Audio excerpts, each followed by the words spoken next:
See, the road is flooded. I cannot get into the other end of the road, but I'm thinking if I should try something and go towards the other end.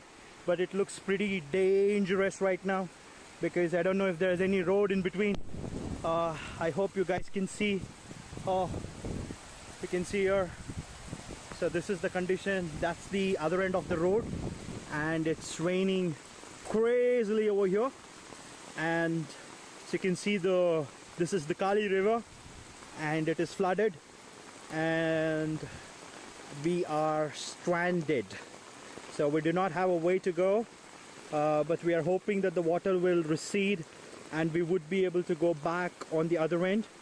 So my legs are slipping. I think it's been raining all this month around here, and the formation of algae around. It's a very beautiful thing. And if you can see the flow of water here, if you can see, it's just flowing at a super force. So I guess we're gonna stay here for some time now, so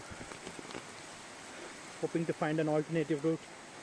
So this is how it looks.